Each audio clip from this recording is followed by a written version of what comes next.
সাবেক প্রধানমন্ত্রী ও বিএনপির চেয়ারপারসন বেগম খালেদা জিয়ার রুহের মাগফেরাত কামনায় এবং শহীদ প্রেসিডেন্ট জিয়াউর রহমানের জন্মবার্ষিকী উপলক্ষে দোয়া মাহফিল ও এতিমদের মাঝে খাবার বিতরণ করা হয়েছে।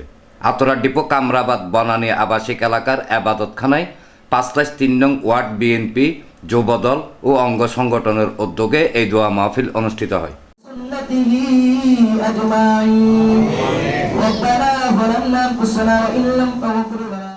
মাহফিলে ওয়ার্ড বিএনপির সাবেক সাধারণ সম্পাদক আবুল কালাম আবু, বায়েজিদ থানা সিটিজেন ফোরামের সাধারণ সম্পাদক ও থানা বিএনপি নেতা হাজী মোহাম্মদ ইসমাইল, ওয়ার্ড বিএনপির আহ্বায়ক মোহাম্মদ শামসুল আলম, বিএনপি নেতা মোহাম্মদ ইব্রাহিম, আবুল হোসেন, ওয়ার্ড বিএনপির যুগ্ম আহ্বায়ক মোহাম্মদ আলী, বায়েজিদ থানা যুবদলের সাবেক সিনিয়র যুগ্ম সম্পাদক মঞ্জুর আলম মঞ্জু, থানা যুবদল নেতা তাজিমুল ইসলাম, নুরুল ইসলাম, মোহাম্মদ মান্নান, মোহাম্মদ মাসুদ রানা, মোহাম্মদ আলমগীর, মোহাম্মদ জসিমউদ্দিন, মোহাম্মদ ফারুক, মোহাম্মদ নিক্কি, হারুন, মোহাম্মদ ওসমান, মোহাম্মদ মহিউদ্দিন, আব্দুল আজিজ, শাহাদাত হোসেন, আব্দুল হান্নান, ওয়াহিদুল আলম বাবলু, মোহাম্মদ ওসমান, নাজামউদ্দিন, মোহাম্মদ সোহান, চান মিয়া, মাহবুব আলম কাজল, বখতিয়ার আলম, বায়েজিদ থানা স্বেচ্ছাসেবক দলের সদস্য সচিব আব্দুল খালেক, ৫/৩ নং ওয়ার্ড স্বেচ্ছাসেবক দলের সদস্য সচিব মোহাম্মদ তুহিন, আলী আহমেদ সর্দার,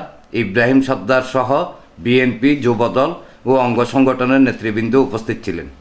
আজকে এই দিনে আমাদের খুবই প্রয়োজন ছিল দেশনেত্রী বেগম খালেদা জিয়ার জন্য, খুবই প্রয়োজন ছিল। আজকে আমাদের মাঝে নেই।